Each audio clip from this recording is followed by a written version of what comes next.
my big idea this week is how we see and how we perceive the world.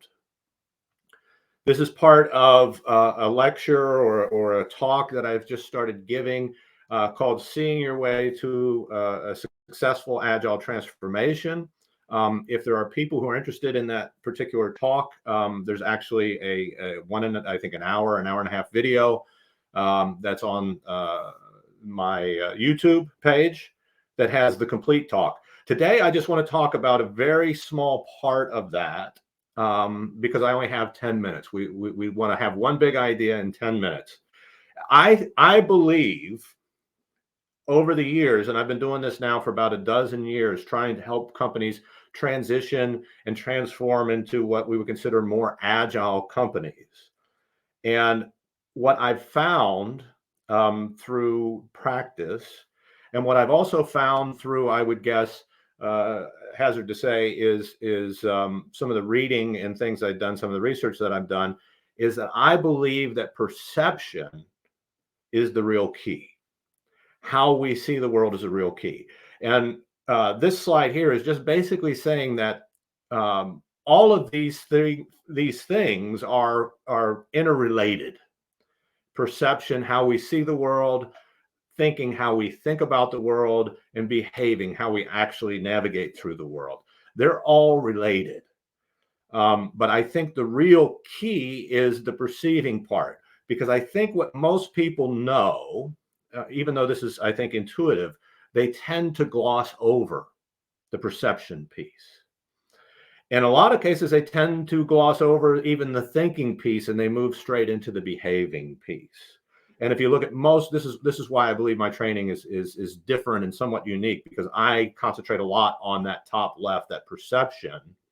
Whereas most trainings, if you go take, and maybe it's changed, but I took it years ago, you take something like a certified Scrum Master class, they'll spend a lot of time on the behaving. What do we do? Not what do we think, or not what do we see. So I'm going to spend more time on the perceivings, because for a big reason is because I believe that perceiving leads to thinking. I'm not the first person to make this observation. I think I'm a big fan of Buddhist philosophy. I think this is in line with Buddhist philosophy. What we perceive or see in the world leads to what we think about the world, and how we think about the world relates to how we behave in the world, and how we behave in the world leads to how we perceive, and these things are all kind of wound up.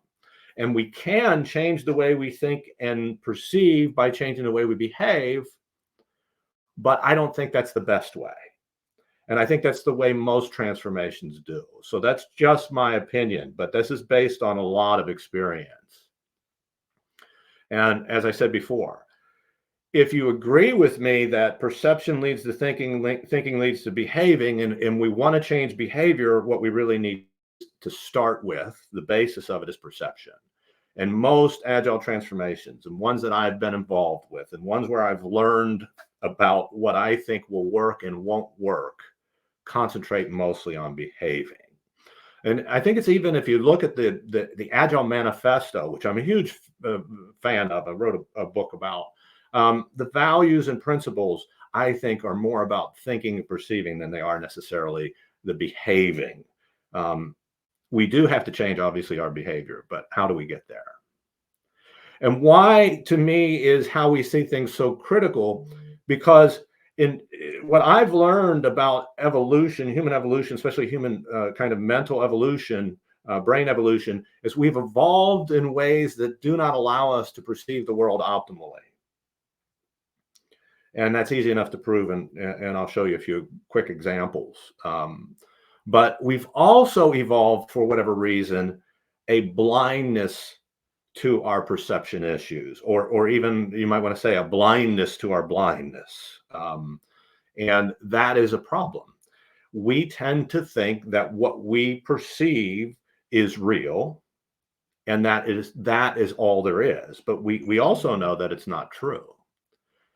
And it's easy to perceive. It's easy for these perception problems, because if I look at this particular what do you call it, slide here, what I'm seeing is I'm seeing optical illusions. My brain is being tricked. and it's easily tricked. The one on the top left is one of my favorites because if you look at, and maybe it's hard for you to see, some of the squares that are in shadow, they are the same as some of the squares that look white. So some of the squares that are gray are actually the same color as the ones that are white, because we have evolved to perceive depth even when there is no depth, because these are obviously two-dimensional images, right? They're not three-dimensional, but we see in 3D.